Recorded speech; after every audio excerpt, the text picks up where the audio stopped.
Boa noite, gente. Vamos então iniciar recitando as 3 Ave-Marias. Em nome do Pai, do Filho e do Espírito Santo. Amém. Ó Maria, fazei o meu coração tão puro quanto o vosso, pelo poder que vos deu Deus Pai. Ave Maria, cheia de graça, o Senhor é convosco, bendita sois vós entre as mulheres, bendito é o fruto do vosso ventre, Jesus. Santa Maria, Mãe de Deus, rogai por nós, pecadores, agora e na hora da nossa morte. Amém. Pela sabedoria que vos deu Deus Filho. Ave Maria, cheia de graça, o Senhor é convosco, bendita sois vós entre as mulheres, bendito é o fruto do vosso ventre, Jesus. Santa Maria, Mãe de Deus, rogai por nós, pecadores, agora e na hora da nossa morte. Amém. Pela misericórdia que vos deu o Espírito Santo. Ave Maria, cheia de graça, o Senhor é convosco, bendita sois vós entre as mulheres, bendito é o fruto do vosso ventre, Jesus. Santa Maria, Mãe de Deus, rogai por nós, pecadores, agora e na hora da nossa morte. Amém. Em nome do Pai, do Filho e do Espírito Santo. Amém. Boa noite. A última live sobre a castidade matrimonial teve uma repercussão enorme. Várias pessoas me procuraram ansiosas, perplexas, e eu senti necessidade de tratar este assunto novamente hoje. Hoje eu quero ler com mais vagar o que ensina a Igreja sobre a castidade matrimonial. Vamos começar, obviamente, pelo Catecismo da Igreja Católica, que é a fonte mais autorizada sobre o assunto, tá? E para começar, vamos àquela parte tão citada pelos que exaltam o prazer, exaltam e até superexaltam. Vamos ao número 2362 do Catecismo.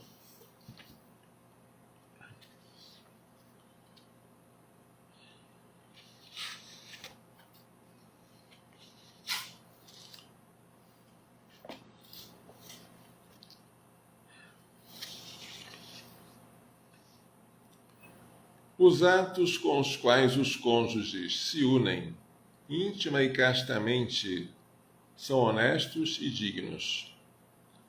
Quando realizados de maneira verdadeiramente humana, significam e favorecem a mútua doação, pela qual os esposos se enriquecem com o coração alegre e agradecido. Neste trecho, o Catecismo está citando a Constituição Conciliar Gaudium et Spes, número 49.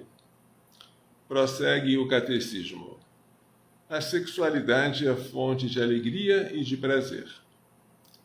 Depois vem uma citação de Pio XII, tá?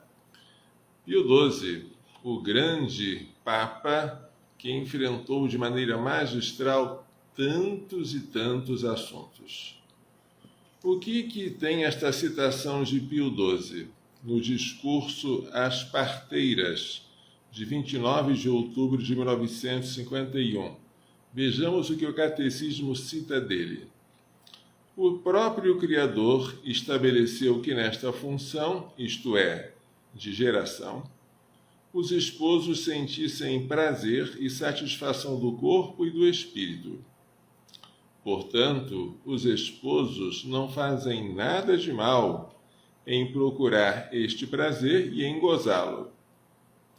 Eles aceitam o que o Criador lhes destinou. Contudo, os esposos devem saber manter-se nos limites de uma moderação justa. Esta última frase, a da moderação justa, é fundamental, porque todo o discurso que o Papa fez às parteiras não foi para superexaltar o prazer, mas para dizer que ele deve ser mantido moderado, na sua justa moderação. O Catecismo prossegue no número 2363. Pela união dos esposos realiza-se o duplo fim do matrimônio: o bem dos cônjuges e a transmissão da vida, duplo fim. Esses dois significados ou valores do casamento não podem ser separados sem alterar a vida espiritual do casal e sem comprometer os bens matrimoniais e o futuro da família. Assim, o amor conjugal entre o homem e a mulher atende à dupla exigência da fidelidade e da fecundidade. Ótimo? Amor fiel e amor fecundo. É o que ensina aqui o Catecismo, tá? Catecismo da Igreja Católica, que nós sabemos, que nós temos, nada de novo. Lembre-se que o Catecismo fala do duplo fim do matrimônio: o bem dos cônjuges e a transmissão da vida. Antigamente, a doutrina dos fins do matrimônio era dita explicitamente: o fim primário do matrimônio é a geração e educação dos filhos. E o fim secundário é a ajuda mútua dos cônjuges e o remédio à concupiscência. E esta doutrina estava explícita no antigo Código de Direito Canônico, no cânon 1013, parágrafo 1º.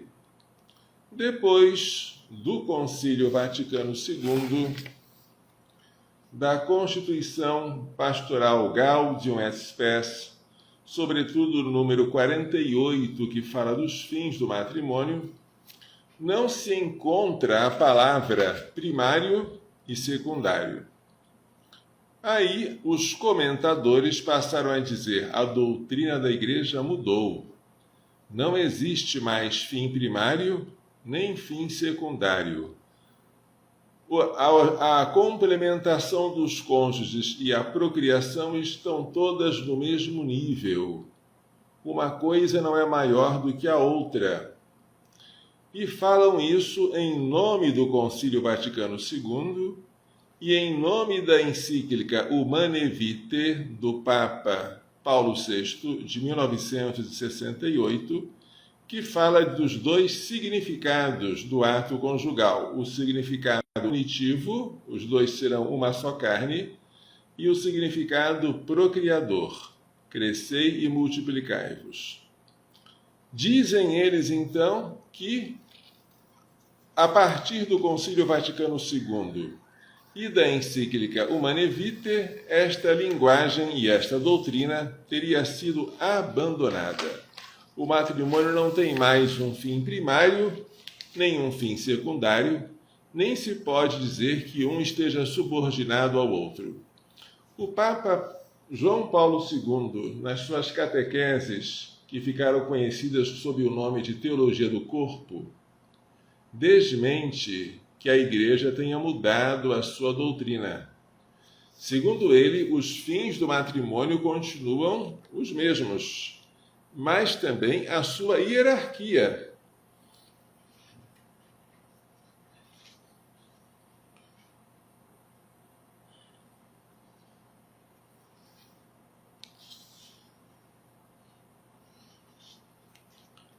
Diz o Papa em sua catequese de 10 de outubro de 1984. Segundo a linguagem tradicional, o amor como força superior coordena as ações das pessoas, do marido e da mulher, no âmbito dos fins do matrimônio.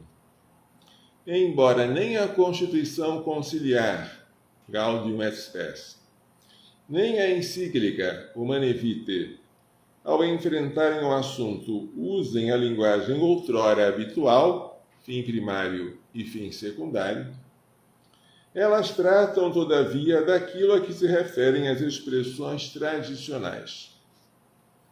O amor como força superior que o homem e a mulher recebem de Deus, com a particular consagração do sacramento do matrimônio, comporta uma coordenação correta dos fins, segundo os quais, no ensinamento tradicional da Igreja, constitui a ordem moral, ou antes, teologal e moral, da vida dos cônjuges. A doutrina da Constituição Gaudium et Spes, como também a da encíclica Humanae Vitae, esclarecem a mesma ordem moral na referência ao amor, entendido como força superior que confere adequado conteúdo e valor aos atos conjugais, segundo a verdade dos dois significados, o unitivo e o procriativo, no respeito de sua inseparabilidade. Nesta renovada apresentação, o tradicional ensinamento sobre os fins do matrimônio e sobre a sua hierarquia é confirmado e, ao mesmo tempo, aprofundado sob o ponto de vista da vida interior dos cônjuges, ou seja, da espiritualidade conjugal e familiar. Palavras do Papa São João Paulo II em uma das suas catequeses sobre a teologia do corpo. Portanto, é falso, é errado usar do Concílio Vaticano II, da encíclica Humanae Vitae e do magistério de São João Paulo II para dizer que não existem mais dois fins no matrimônio ou que esses fins não são um subordinado ao outro, um primário e outro secundário. Além disso, se você quer aceitar o Concílio Vaticano II, tem que aceitar também as fontes dele. De onde o Concílio Vaticano II retirou as suas fontes? Evidentemente, não tirou do nada. A primeira fonte do Concílio Vaticano II é a Sagrada Escritura, claro. E depois? Depois da Sagrada Escritura, qual é a fonte que o Concílio Vaticano cita com mais frequência? Sabe qual é? O Papa Pio XII. Quem disse isso? Quem disse isso foi o próprio Bento XVI. Não é possível entender o Concílio Vaticano II sem levar em consideração o magistério de Pio XII. Olha, este livro aqui, que não trata de todo o magistério de Pio XII, mas só das mensagens dele aos médicos, só, não pode ser considerado uma coisa obsoleta, negligenciável, porque a Igreja Católica, o Concílio Vaticano II faz constante referência ao magistério de Pio XII, constatando que esse Papa é, depois da Escritura, a fonte mais citada em seus documentos. Isto aqui é uma conclusão a que chegou o Papa Joseph Ratzinger em 2008, quando estava comemorando o 50º aniversário da morte de Eugênio Pacelli, Pio XII. A intervenção do Papa mostra como este concílio ecumênico, o Vaticano II, não supôs uma ruptura com o passado, mas seguiu a tradição da Igreja, recebida e exposta pelo Sumo Pontífice, que havia precedido sua convocatória. Bem, se o Papa Pio XII é tão importante assim para o Concílio Vaticano II, então, se você preza o Concílio Vaticano II, preze também o magistério de Pio XII. E lembre-se que se o Catecismo da Igreja Católica cita o Papa Pio XII para falar da legitimidade do prazer sexual entre os cônjuges, também Pio XII prossegue esse discurso falando da justa moderação desse prazer. E para a gente não fazer uma leitura distorcida, que levaria a superexaltar o prazer como um fim em si mesmo, ou até como o mais excelente fim do matrimônio, o que é falso, leiamos com vagar o que diz o Papa Pio XII ao falar desta questão, tá? Ele está se dirigindo às parteiras, em 1951. E falando sobre esse assunto, ele fala sobre o matrimônio, sobre o perigo do hedonismo anticristão. Hedonismo é a doutrina que superexalta o prazer. E vamos adiante. Instinto e dignidade humana. Eu estou lendo aqui o número 58 do discurso do Papa. Contudo, a nossa exposição do exercício do vosso apostolado, das parteiras, profissional, seria incompleta se não acrescentássemos ainda uma palavra rápida a respeito da defesa da dignidade humana, no uso da tendência de dar a vida. O próprio Criador, o que eu vou ler agora, é exatamente o parágrafo do Catecismo da Igreja Católica sobre a legitimidade do prazer no ato conjugal, tá? O próprio Criador, que na sua bondade e sabedoria e para a conservação e propagação do gênero humano, quis servir-se do concurso do homem e da mulher, unindo-os no matrimônio, estabeleceu também que nessa função os esposos experimentassem o prazer e uma satisfação do corpo e do espírito. Portanto, nada de mal fazem os esposos procurando esse prazer e fruindo dele. Aceitam aquilo que o Criador lhes destinou. Isso está citado no Catecismo 2362. E o Catecismo prossegue com mais uma frasezinha de Pio XII. Sem embargo, aí devem os esposos manter-se nos limites de uma justa moderação. Termina aqui a citação do Catecismo. Mas eu vou prosseguir, porque é muito importante entender que o acento do Papa Pio XII está sobre a moderação. Tal como no gozo da comida e da bebida, assim também no prazer sexual, não devem eles abandonar-se sem freio ao impulso dos sentidos. A justa regra é a seguinte: o uso da função procriadora natural só é moralmente permitido no casamento, a serviço e segundo a ordem dos fins do próprio casamento.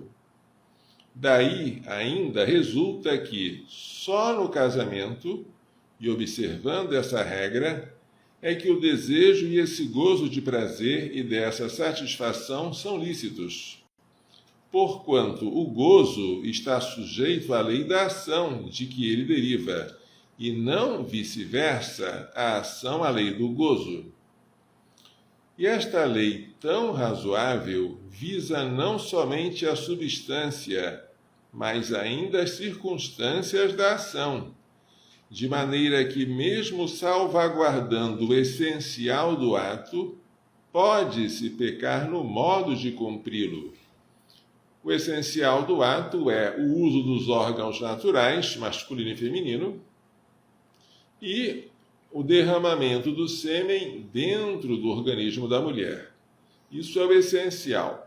Mesmo observando o essencial do ato, pode pecar-se no modo de cumpri-lo, não só no essencial, mas também nas circunstâncias, diz o Papa. A transgressão desta regra é tão antiga quanto o pecado original. Entretanto, na nossa época, corre-se o risco de perder de vista este princípio fundamental. De fato, atualmente as pessoas se habilitam, pelas palavras e pelos escritos, mesmo oriundos de certos católicos, a sustentar a autonomia necessária, o fim próprio e o valor próprio da sua sexualidade e do seu exercício, independentemente da finalidade da procriação de uma nova vida. Querer-se-ia submeter a um novo exame e a uma nova lei a própria ordem estabelecida por Deus. Não se quereria admitir outro freio no modo de satisfazer o instinto, a não ser o de respeitar o essencial do ato instintivo. Assim, a obrigação moral do domínio das paixões seria substituída pela licença de obedecer cegamente e sem freio aos caprichos e aos impulsos da natureza, o que mais cedo ou mais tarde só poderá redundar em detrimento da moral, da consciência e da dignidade humana. Veja como o Papa está advertindo para o desenfreamento do prazer. Se a natureza tivesse tido em vista exclusivamente, ou pelo menos em primeiro lugar, o dom e a posse recíproca dos esposos na alegria e no prazer, e se houvesse regulado esse ato unicamente no intuito de levar a experiência pessoal deles ao grau mais elevado da felicidade, e não no intuito de estimulá-las ao serviço da vida, então o Criador teria adotado outro plano na formação e na constituição do ato natural. Mas, pelo contrário, esse ato é, afinal, todo ele, subordinado e ordenado para essa única e grande lei da geração e da educação do filho, generatio et educatio prolis, isto é, para o cumprimento do fim primário do casamento, como origem e fonte da vida.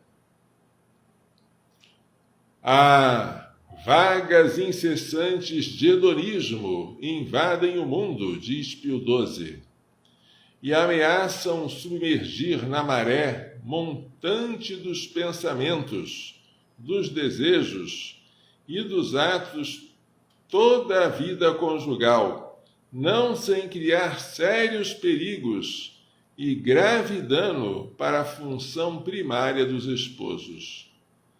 É demasiado frequente, diz o Papa, que não se sinta vergonha de erigir em doutrina esse hedonismo anticristão, inculcando o desejo de tornar sempre mais intenso o gozo na preparação e na realização da união conjugal, como se, nas relações conjugais, toda a lei moral se reduzisse ao cumprimento regular desse ato, e como se tudo mais, de qualquer maneira que se faça, se achasse justificado pela efusão do amor mútuo, santificado pelo sacramento do matrimônio, digno de louvor e de recompensa perante Deus e perante a consciência. Ninguém se preocupa com a dignidade do homem e com a dignidade do cristão, que põe um freio aos excessos da sensualidade. Não! A gravidade e a santidade da lei moral cristã não admitem satisfação desenfreada do instinto sexual, nem essa tendência exclusiva ao prazer e ao gozo. Ela não permite ao homem racional deixar-se dominar até esse ponto, nem no que diz respeito à substância, nem no que concerne às circunstâncias do ato. Que coisa, hein? Como é que o Papa insiste também nas circunstâncias? Alguns queriam sustentar que a felicidade no casamento está na razão direta do gozo recíproco das relações conjugais. Não! Pelo contrário, a felicidade no casamento está na razão direta do respeito mútuo entre os esposos, mesmo nas suas relações íntimas.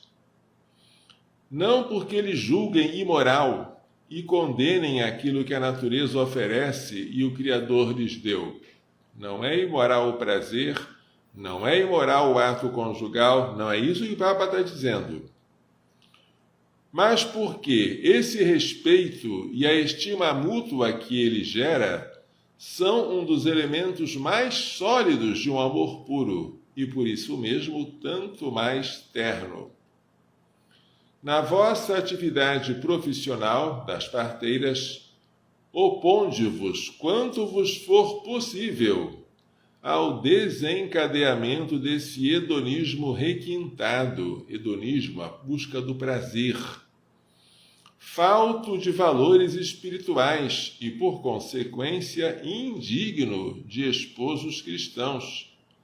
Fazei ver como a natureza deu, é verdade, o desejo instintivo do gozo e o aprova no matrimônio legítimo, mas não como o fim em si, e sim, afinal, para o serviço da vida.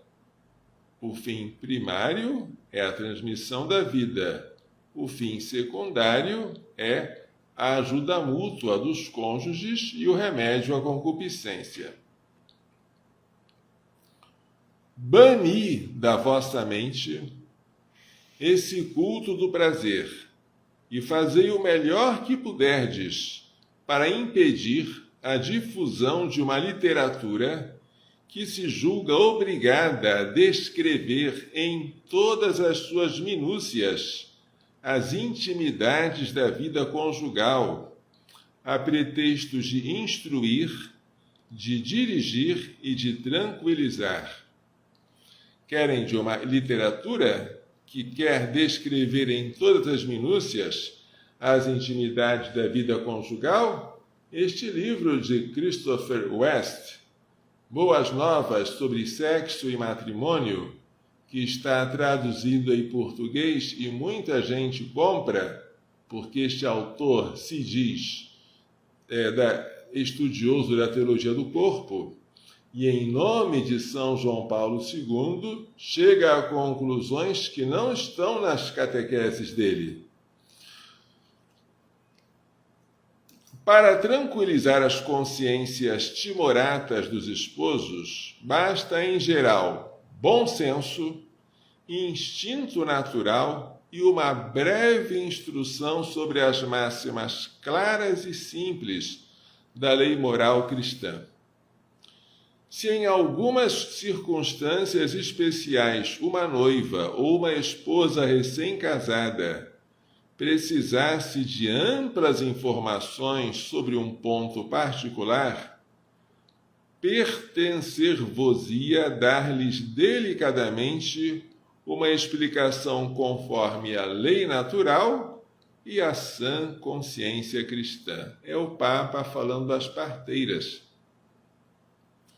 Esse nosso ensino nada tem a ver com o maniqueísmo. Maniqueísmo é aquela doutrina anticristã que já foi seguida por Santo Agostinho antes da conversão, que professava a existência de dois deuses, um Deus bom e um Deus mau, um princípio bom e um princípio mau.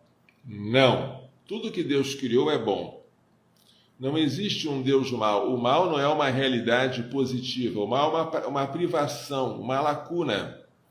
Este nosso ensino nada tem a ver com o maniqueísmo e com o jansenismo, como alguns querem fazer crer para se justificarem. Ele é pura e simplesmente uma defesa da honra do casamento cristão e da dignidade pessoal dos esposos. Muito bem, aqui está o que eu acabei de ler, um dos discursos do Papa Pio XII aos profissionais de saúde, neste ponto dedicado às parteiras. Note-se como o acento todo do discurso de Pio XII é a moderação, a justa moderação do prazer e a repulsa pelo hedonismo anticristão. A repulsa também de uma literatura, aqui está uma delas, mas há muitas por aí que seguem este autor e outros, que visa maximizar o prazer, como se amor e prazer fossem a mesma coisa. Não são. E nem sempre o máximo de prazer coincide com o máximo de amor. No matrimônio, é importante lembrar que o fim primário, que é a geração, ele está inscrito no próprio ato conjugal. Você, em biologia, chama que os órgãos de procriação ou de reprodução pertencem ao aparelho reprodutor. Por quê? Porque basta você verificar a estrutura do corpo humano e você percebe, esses órgãos foram feitos para a perpetuação da espécie, para a propagação da espécie, para a geração de novos indivíduos humanos, de novas pessoas. Mas isso é óbvio. E esta geração Deus quis que fosse como? Deus quis que esta geração fosse feita por um ato de amor. Os dois serão uma só carne, crescei e multiplicai-vos. Unir-se para procriar. Quer dizer, padre, que eu só posso me unir se eu for ter filhos? Não necessariamente. Na maioria das vezes, a união não produz filhos, mas ela tem que sempre estar aberta à procriação. Se a união dos cônjuges não estiver aberta, então esta união deixa de ser um ato de amor para ser um ato de egoísmo. Poderá ser egoísmo a dois, mas será sempre um egoísmo, porque o amor, para ser amor, tem que comportar uma abertura a um terceiro.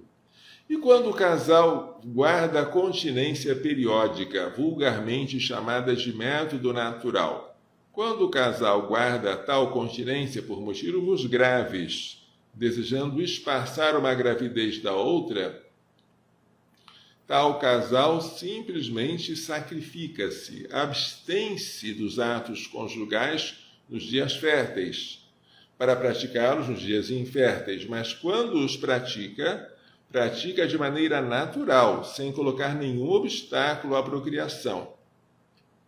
Portanto, os casais usufruem de uma disposição natural, o que é lícito se houver motivo grave. O Papa São João Paulo II puxa a orelha daqueles casais que se valem da continência periódica por motivos egoísticos, porque descobriram que o método Mirins funciona, que você pode passar meses, anos, sem ter filhos e gozando do prazer conjugal, e ficam usando isso indefinidamente, sem razão, sem motivo, sem causa, só por egoísmo. O Papa São João Paulo II puxa a orelha desses casais. Mas se houver motivo grave, excepcional, é lícito aos esposos recorrer aos períodos infecundos e para praticar o ato conjugal e abster-se dele nos períodos fecundos, tá? Mas isso aí é uma coisa excepcional e mesmo quando o casal pratica isso, ele não pode fechar-se à vida porque ele está aberto. Se por acaso Deus quiser dar um filho naquele momento, ele vai aceitar e festejar. Ele não vai apenas tolerar como um mal inevitável. Não, filho é sempre uma bênção. Mas isso é óbvio também, não é? Então, por que se diz que a geração é o fim primário, a geração e a educação? Porque está inscrita no próprio ato conjugal. Vamos imaginar, para que serve a deglutição e a mastigação dos alimentos? Bem, deve ser para a conservação do meu organismo, para eu ficar forte, para eu ter energia, para eu ter músculos, proteína. Tá bom. Acidentalmente, Deus quis anexar a esta ingestão de alimentos um prazer. Nós temos as papilas gustativas da língua que fazem com que nós sintamos prazer quando mastigamos alimentos. Ótimo, tudo bem. É pecado sentir prazer ao comer alimento? De jeito nenhum, você pode comer e sentir. Mas uma coisa é a conservação da sua saúde, que é o fim primário. Outra coisa é o prazer, que é algo secundário. Se você sente prazer, glorifica a Deus. Mas se você, ao comer alguma coisa, não sente prazer nenhum, mesmo sem sentir prazer, aquele alimento vai alimentar você, vai fazer você ficar forte. Ou você acha que o alimento só tem sentido se ele der prazer? Isso é ridículo, não é? Eu comi uma comida e não senti prazer nenhum com aquilo. Já sei. Eu vou fazer cócegas na língua. Ridículo, não é verdade? É ridículo. Mas há pessoas que pensam, mal instruídas por maus mestres, que pensam que o ato conjugal precisa de ter prazer. E se não tiver, entram em pânico, em desespero. E se não tem, vão fabricar, vão procurar de qualquer maneira, até por meios antinaturais, o que é absurdo. Se o prazer vier na união sexual, glorifique a Deus por isso. Se ele vier em grande quantidade, em máxima intensidade, louvado seja Deus por isso. Isso é coisa santa. Mas se o prazer não vier, ou não vier tanto quanto você quereria, isto não é o fim do mundo, meu Jesus. Porque a união conjugal, ela exprime o amor entre os dois, que não necessariamente está na proporção direta do prazer sentido. Não. Quando Jesus nos amou ao máximo, quando Jesus nos deu, perdoem, e falar assim, a maior prova de amor, não é quando ele estava sentindo o máximo de prazer.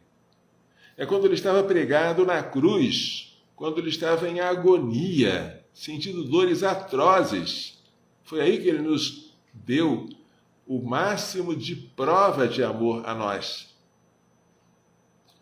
Por isso, é falso você dizer, eu só vou amar o meu cônjuge se eu sentir o máximo de prazer e fazer com que ele tenha o máximo de prazer. Que isso, gente? O prazer não vale tanto assim. O prazer é bom, mas ele não pode ser super exaltado. Se ele vier, louvado seja Deus. Se ele não vier, paciência. Eu não estou aqui para sentir prazer exclusivamente. Padre, mas eu não sinto nada. Eu vou fazer isso só para satisfazer o outro? Faça tantas vezes. Você faz uma coisa só para satisfazer o outro? A mãe brinca com o filhinho que está querendo um brinquedo. A mãe não tem o menor diversão com aquele brinquedo da criança, mas aceita brincar para satisfazer a criança. A mãe está pecando porque ela não sente prazer naquela brincadeira? Claro que não. Ela faz por amor, e o amor se sacrifica. A união conjugal é um dever. Se um pede ao outro, o outro não pode negar. Chama-se a isto débito conjugal. Negar o ato conjugal sem motivo grave é pecado. Portanto, faz parte dos deveres do matrimônio aceitar sempre que o outro pedir para praticar o ato conjugal, salvo se houver um motivo grave. É um dever de justiça. Se você rejeita, você está deixando de dar ao outro aquilo que é dele. Porque desde o momento em que você se casou, o seu corpo não pertence mais a você. Pertence ao seu marido ou à sua mulher. E se é dele ou dela, você não pode rejeitá-lo quando ele pede. É um direito. Rejeitar esse direito é um pecado contra a justiça. E se por causa dessa rejeição ele ou ela vão cometer outros pecados, por exemplo, mas não só o pecado da masturbação, o pecado não será só dele, nem só dela. Será também de quem rejeitou, sem motivo grave. Certo? Portanto, entregar-se um ao outro no matrimônio, atender ao pedido, é um dever. Rejeitar o pedido sem motivo grave é um pecado. E se você, ao atender esse pedido, não sente nada ou quase nada, isso você não significa falta de amor. significa muito amor. Você está dando sem receber. Você não esperou receber para dar e não parou de dar porque não estava mais recebendo, porque isso seria comércio. Você continua dando mesmo sem receber, porque você ama. Isto é amor. Isto é amor. O que não é amor, mas é vergonhoso, são coisas que livros como esse aqui ensinam, mas seria injusto falar só dele, só de Christopher West, né? E de outros autores da assim chamada teologia do corpo, que não tem nada a ver com isso. São João Paulo II nunca ensinou tais coisas. Os autores como esses querem fazer do ato conjugal uma técnica e querem fazer com que os esposos que estão para se casar aprendam que tipos de técnicas querem serem utilizadas na preparação e durante o ato para gozar do máximo de prazer e fazer com que o outro tenha o máximo de prazer. E eles inculcam isso na cabecinha dos noivos, como se não houvesse prazer, o ato fosse frustrado, o que é absurdo. Como se a finalidade do ato conjugal fosse maximizar o prazer, o que é ridículo. Ridículas também são as conclusões que eles tiram. Se a mulher, após o ato conjugal, não se sente realizada, dizem eles, né, seria lícito ela masturbar-se. E esta masturbação, que é a procura solitária do prazer sexual, que é um pecado contra a natureza, gravíssimo, mais grave do que um adultério, porque é contra a natureza e não só contra a reta razão, nesse caso, dizem eles, não seria sequer masturbação, seria só uma continuação, um complemento do ato conjugal e seria lícito para ela. Mas isso, gente, é uma coisa tão vergonhosa que eu me sinto mal só de falar nisso para dizer que isso é pecado. Outras coisas. Perdoe-me o que eu vou dizer. A sodomia ou cópula anal é um pecado gravíssimo, mesmo praticado entre casais. Por quê? Nesse caso, você está utilizando os órgãos não queridos por Deus, não destinados naturalmente por Ele ao acasalamento. Você está utilizando o ânus, que não tem nada a ver, o ânus tem função escritora. Perdoe-me falar essas coisas. Claro que isso é um pecado gravíssimo, mesmo se praticado entre os cônjuges. Agora, alguém chegou a ter a seguinte ideia. Não, é verdade, o casal não pode praticar a cópula anal. Isso é um pecado contra a natureza e como tal, mais grave que um adultério, sem dúvida. Mas, aí cuidado com esse mais. Se o casal começa a praticar o ato conjugal desta maneira e tem cuidado de não derramar sêmen, aí depois ele termina o ato conjugal de maneira natural. Começou com maneira antinatural, coisa mais nojenta, gente, repugnante, e depois termina de maneira natural. Aí pode. Por quê? Parece-me, porque os fins justificam os meios. Se você vai terminar de maneira natural, antes dele, você pode fazer as coisas mais nojentas, mais torpes, que tudo estaria então justificado. Ou se não está justificado, pelo menos você não poderia dizer com certeza que seria pecado mortal. Ou então seria um simples pecado venial. E daí, depois de pecado venial, seria lícito. Eu não entendo como é que os moralistas, e não são os de hoje não, hein? São diante do Concílio Vaticano II, são da época em que Pio XII escreveu esta mensagem aqui. Eu não entendo como os moralistas, se debruçam sobre questões como essa. Se alguém me perguntasse se o que eu acabei de falar para vocês é lícito, eu expulsaria essa pessoa dizendo: o que você quer fazer da sua esposa? Você acha que ela é uma prostituta? E você quer usar dela como objeto sexual dentro do seu matrimônio? Você quer fazer dela algo para ser devorado? Você esqueceu que ela é sagrada?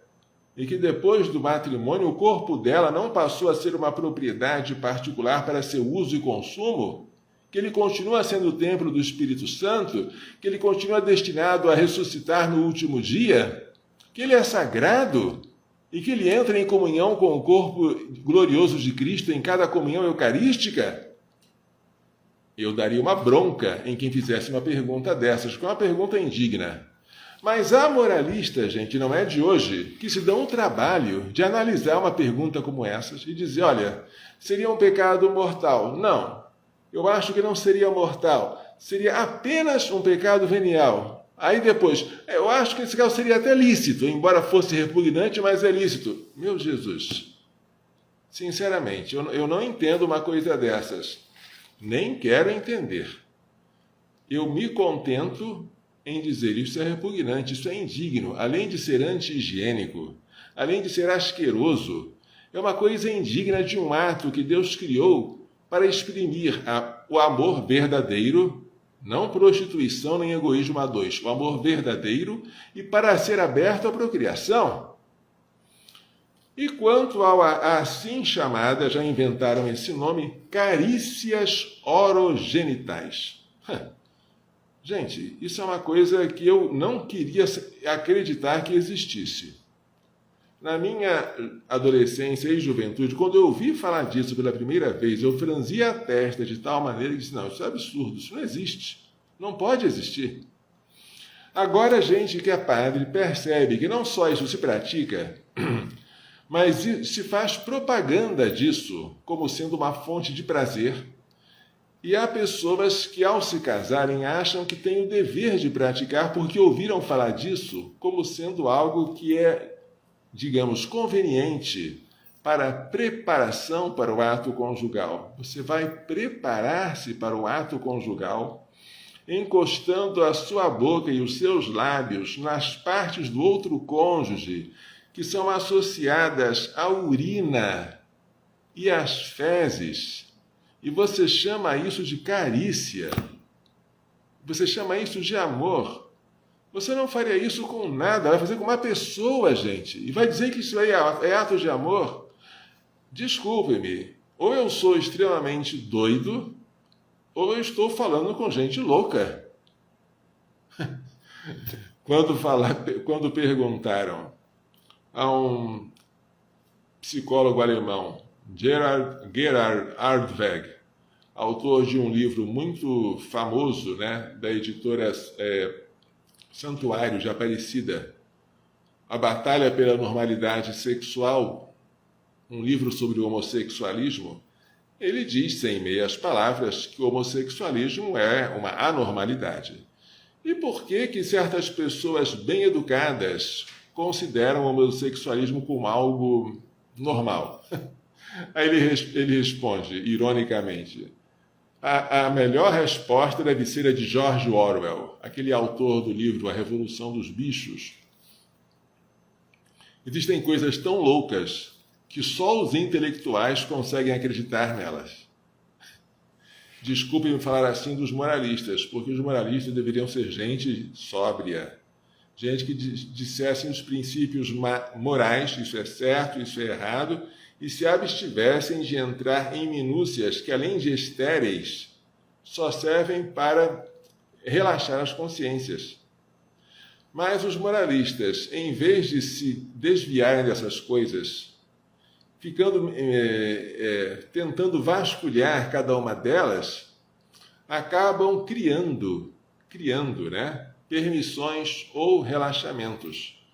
Isso aqui é apenas um pecado venial. Vamos supor que fosse. Pecado venial é pecado. Ou você acha que um pecado venial é algo que você pode praticar? Não. Querem exemplos de um pecado venial? A mentira. Geralmente, a mentira feita deliberadamente é pecado venial. Geralmente. Para ser um pecado mortal, a mentira tem que querer um dano de alguém, né? Tem que ser feita para prejudicar a outrem, como no caso de uma calúnia. A mentira que se faz para se livrar de uma necessidade, para se vangloriar, uma mentira jocosa, a mentira ensina-nos o catecismo, geralmente é pecado venial. Ótimo. Então você pode praticar? Claro que não. A mentira, por menor que seja, é pecado. O pecado ofende a Deus. A mentira é uma homenagem ao pai da mentira, que é o demônio. E só porque é venial, na maioria das vezes, você está autorizado a praticá-la? Os moralistas dão-me essa impressão. Não vou dizer que são todos, mas ao ler certos tratados de moral, até antigos, tem-se a impressão de que para eles o pecado venial é uma coisa tão pequenininha que está muito próximo daquilo que é lícito. Isso me assusta. Mas me assusta mesmo. Por quê? Porque aí, se você acha que o pecado venial é uma coisa lícita, se o pecado venial é uma coisa que você pode praticar, então você tem que desistir totalmente do seu desejo de perfeição. Porque pecado mortal, para nós cristãos, é impensável, fora de cogitação. A nossa luta é contra o pecado venial. O pecado venial deliberado é aquele que você faz sabendo e querendo fazer. Devemos afastá-lo, porque esse é um pecado horrível, é um obstáculo à nossa perfeição. O que é mais difícil de a gente evitar é o pecado venial não deliberado. Aquele que você faz por surpresa, sem advertir plenamente. Você faz assim como por fraqueza. Né? Você faz sem uma deliberação, não planejou fazer. Esse aí é mais difícil. Você vai lutar contra ele até o fim da sua vida. Mas você dizer que uma coisa, só porque é pecado venial, você pode praticar? Sinto muito. Gente, o matrimônio é santo. E se antes do matrimônio eu ensino e vocês aprendem que nós devemos tratar o outro com respeito, com amor, e o amor se prova pelo tempo, pela distância e pelo sacrifício, que o amor não se prova pelo prazer, nem pela fornicação, que os animais também fazem isso e não se amam. Se vocês aprenderam, e espero que tenham aprendido, que a gente não deve perguntar durante o namoro, será que isso é pecado? Porque a gente não está aqui para querer se aproximar ao máximo do pecado sem pecar, ou de fazer aquilo que mais se assemelha ao pecado sem ir para o inferno, que isso seria absurdo. Se vocês aprenderam, como eu já falei de outras vezes, que eu nunca namorei, sabia que a minha vocação era para o sacerdócio, mas se eu tivesse vocação matrimonial, certas coisas que não são pecado eu não faria. E dou esse exemplo, sempre dou este exemplo. Colocar a mão assim, envolvendo a namorada, né? Pelos ombros. Isso aqui é pecado? Eu acho que não. Mas eu não faria. Por quê? Porque esse gesto aqui dá uma ideia de posse. E eu não quero pensar que este corpo é meu, eu sou solteiro. Além disso, ao segurar o corpo dela, assim eu me esqueço que este corpo é sagrado. Porque o Santíssimo Sacramento eu seguro com as duas mãos e tremendo. Então, assim eu queria tratar a minha futura esposa. Ótimo! Então, não só evitar os beijos lascivos, os abraços agarrados que estão fora de cogitação, mas até aquilo que, mesmo sem ser pecado, não é o que mais agrada a Deus. Agora, depois que você se casou com o namoro santo, agora é permitido tudo? Não. É permitido o ato conjugal, sim. É permitido o prazer que dele deriva, sem dúvida. Mas lembremos também que o mesmo São João Paulo II, que é tão injustamente utilizado como superexaltação do prazer, na sua teologia do corpo, disse em uma das suas catequeses que o homem pode pecar com adultério no coração, olhando para a própria esposa, desejando-a, ou seja, fazendo dela um mero objeto de prazer. Olhar. Adultério cometido no coração por desejo impuro com a própria esposa. Palavras de São João Paulo II. Se São João Paulo II é tão severo assim, até com o desejo praticado dentro do matrimônio, como é que vocês podem utilizar da teologia do corpo de São João Paulo II para justificar masturbação, sodomia, práticas orais, como preliminares, como se fala, né? Ou como complementos do ato conjugal para torná-lo mais prazeroso possível? Por favor, se querem defender essas coisas, não utilizem autores tão santos como Pio XII, como São João Paulo II. Não, padre, eu vi um moralista dizer que isso é bom. Cuidado para não ir para o inferno junto com esse moralista. Porque o moralista não é infalível. Siga o magistério da Igreja, siga o catecismo, siga o Concílio Vaticano II, que é o magistério da Igreja, siga o magistério de Pio XII, tá? Siga o magistério de São João Paulo II e muito cuidado com aqueles que, em nome do magistério, dizem aquilo que o magistério não disse e ainda o contrário daquilo que ele disse. Portanto, dentro do matrimônio, um e outro continuam sendo sagrados. Não existe uma dessacralização. E você dizer que o prazer agora se tornou algo lícito, está bom. Até aí, tudo bem. Dizer que o prazer agora é a finalidade e a base do matrimônio, rejeito totalmente. E que o matrimônio sem prazer não tem sentido, rejeito.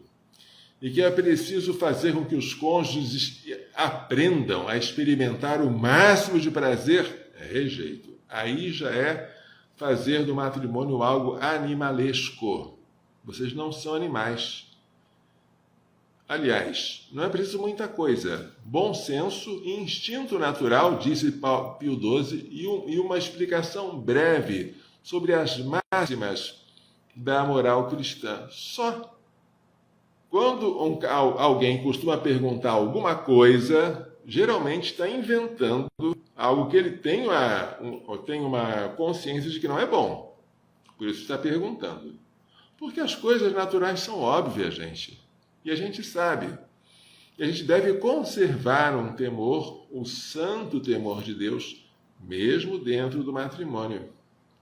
Lembre-se, o leito conjugal, o ato conjugal, o corpo do outro cônjuge e o seu também são sagrados. A mesma sacralidade da vida é a sacralidade do ato no qual ela é gerada. E é isso que eu queria deixar para vocês, tá? Nunca percam esta sacralidade, por mais que queiram fazer com que isso seja vulgarizado pelo hedonismo anticristão, aqui nos advertia, a respeito do qual nos advertia o Papa Pio XII. Tá bom? É o que eu tenho para fazer hoje, como complemento do que eu tinha falado na última segunda-feira sobre a castidade matrimonial, certo? Divulguem isso, expliquem para os seus amigos, porque muita gente precisa aprender. Falando baixinho, até padres precisam aprender isso. Até moralistas. Vamos rezar, vamos então terminar dando a bênção. O Senhor esteja convosco. Pela imposição de minhas mãos sacerdotais e pela invocação da bem-aventurada sempre Virgem Maria, de São José, seu castíssimo esposo, de São Luís Gonzaga, de São Luís Maria Grande de Montfort, de Santa Helena Bretamola, de São Miguel, São Gabriel, São Rafael, de todos os anjos santos, de São João da Cruz, abençoe-vos, proteja-vos e guarde-vos com toda a bênção do céu e da terra, Deus Todo-Poderoso, Pai, Filho e Espírito Santo. Amém. Coração imaculado de Maria, livrai-nos da maldição do aborto. Pela vossa imaculada conceição a Maria, purificai meu corpo e santificai a minha alma. Glorioso São José, castíssimo esposo da bem-aventurada sempre Virgem Maria, rogai por nós.